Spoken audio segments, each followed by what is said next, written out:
basic body mechanics in the shelter setting. Proper body mechanics refers to the way we move during our daily activities, whether doing things at home, work, or assisting others during disasters. Proper body mechanics can help you reduce your chances of injury and muscle fatigue to yourself and those who may need your help. Important things to remember that you should not do. Do not bend from the waist. It puts too much strain on the small muscles of the back. Do not attempt to lift or carry an object or person if you think it will be too heavy or unstable. Do not twist your back when lifting, carrying, or lowering an object or person. When helping a person, do not allow them to hold onto or around your neck. Putting proper body mechanics into practice. Standing. Keep your feet flat on the floor, separated about shoulder width. Keep your back straight. Pushing or pulling.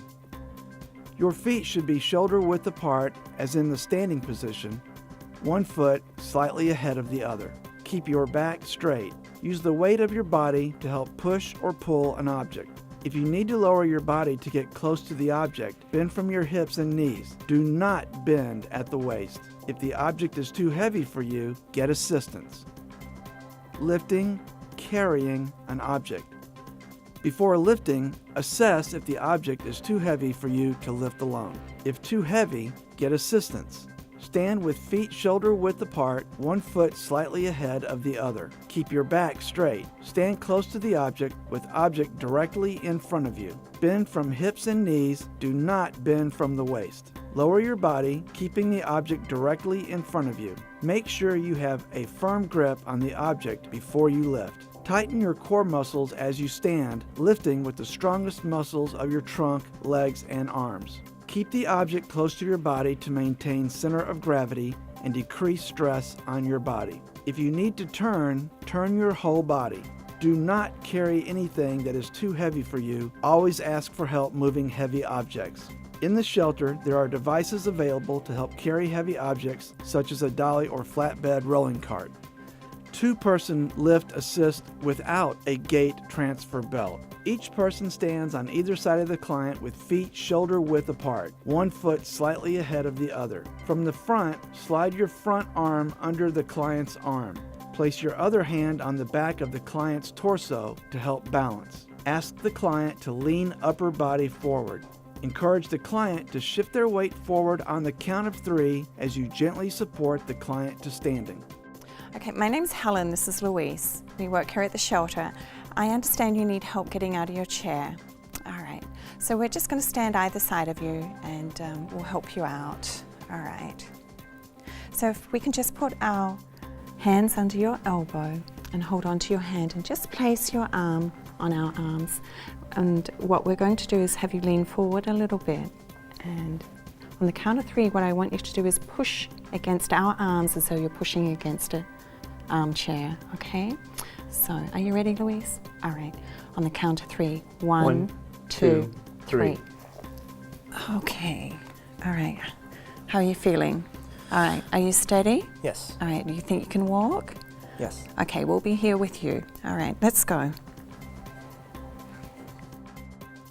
One person lift assist. Do not attempt to lift someone alone if they seem too heavy or physically unstable for you to manage on your own. Once you have determined the client needs assistance, explain to the client what you are going to do. After explaining, make sure the floor is clear of any obstacles. If lifting from a wheelchair, be sure to lock the wheels first and move the foot pedals out of the way. Okay, here we are. If you could just stay in your seat for a moment, I just need to put the lock on this wheel and then over on the other side. Okay, and before you get up, let's just, if you could move your feet, and we'll lift that one and then the other one. All right. Okay, so are we ready now to get out of the chair? Okay. If lifting from a cot, help them move to where their feet can touch the floor if possible. Make sure cot does not tip. Good morning. We're going to help you stand up from the cot this morning. Do you think you can help us? Okay, so what I'll need is for you to put your hands onto the cot and you'll just help us push when we're ready. Can you help us just support behind the back. Okay, Karen's just going to be there really to support the cot. Okay, so what we're going to do is just put our arms under your arm here. Okay, we're supporting your back. We're going to lean forward, and on the count of 3, we're going to stand up. 1, 2, 3. All right. Do you feel stable? Are you doing okay? Mm-hmm. All right, so let's just help you walk. All right. Stand in front of the client you're helping stand or transferring and place your arms around the torso. Start with a wide base of support, feet about shoulder width apart. 1 foot slightly forward, bend your knees, and brace the client's lower extremities with your knees if needed to prevent them from slipping forward.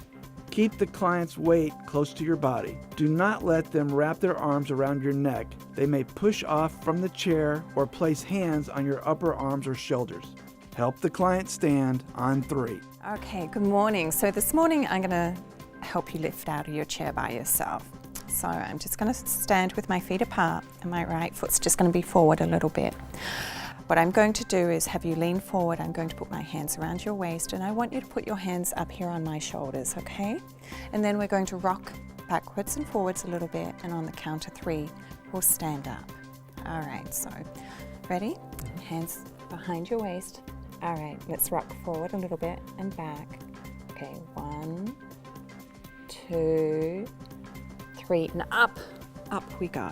Great. All right, how are you feeling? Good. All right, you stable? Mm-hmm. Okay, well, let's walk from here, shall we? Okay. All right, so, okay, ready? 1 person walk assist. After determining the client needs assistance, explain to the client what you're going to do. If the person seems stable enough with just 1 person's assistance, walk closely beside them and place 1 hand either on their back or a hand hovering over their back to be able to steady them if their gait is unstable.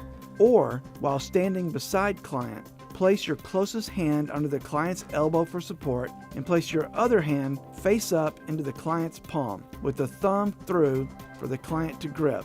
They should not be gripping your whole hand or fingers. Take slow, steady steps. Are you ready? I'm going to help you walk. Mm-hmm. So just hold my hand, and I'm just going to wrap my hand around your thumb, okay? And just support your elbow. Are you comfortable? Yes. All right, you think we can do this together? All right, let's go.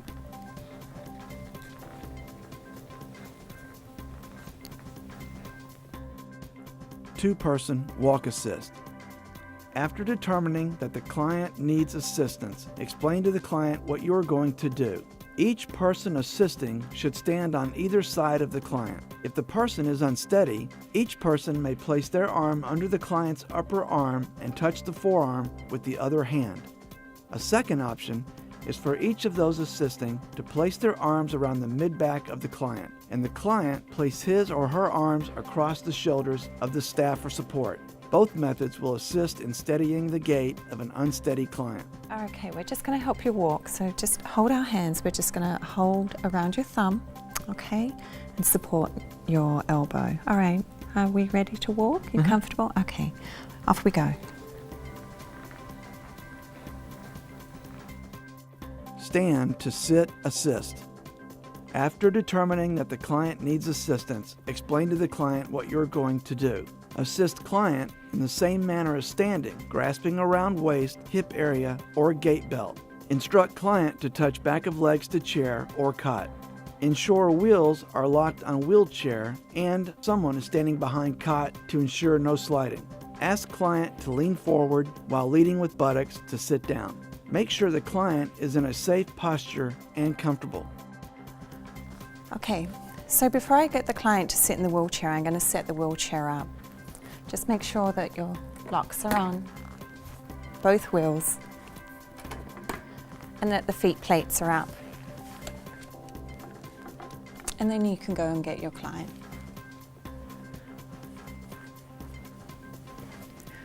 Okay, so if you could take your right arm and put it onto the opposite arm of the chair. Can you reach over? If you could pivot around. That's it. You all right? Okay. Do you feel the wheelchair to the back of your knees? That's it. We're just going to slowly lower down. You ready? All right, down we go. That's it. Good job. Okay.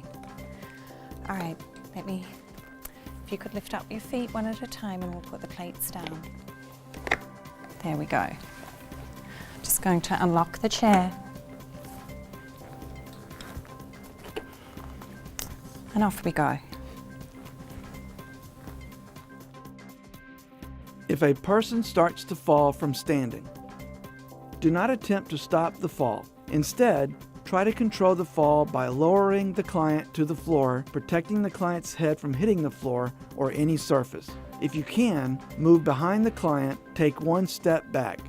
Try to support the client around the waist or hip area or gait belt and use your body to slide the client to the floor, lowering yourself with the client, bending at the hips and knees to help prevent back injury.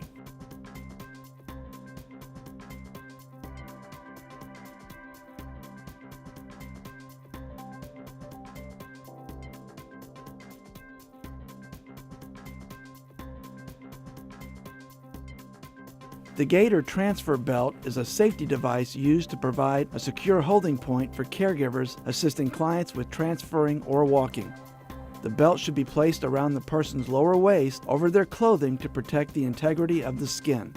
The buckle should be in front. Thread the belt through the teeth of the buckle first, assuring the belt is snug with just enough room to get your fingers under it. If assisting the client to standing, be sure to encourage the client to participate by pushing against the chair or cot. Please be aware that there are different types of GAIT belts. It is important to always read the manufacturer's instructions before use. Two-person lift assist with GAIT transfer belt. It is always best to use 2 or more people to assist with a lift. Make sure all team members understand their role before beginning. Use a GAIT transfer belt when available. Once you have determined the client needs assistance, explain to the client what you are going to do. Keep communication simple and straightforward. Example: Hi, good morning. My name's Helen. I work here at the shelter. I understand you need help getting out of the chair. Okay, we're going to use a GAIT belt today. So I need to have you just lean forward a little bit and I'm going to thread it around your waist.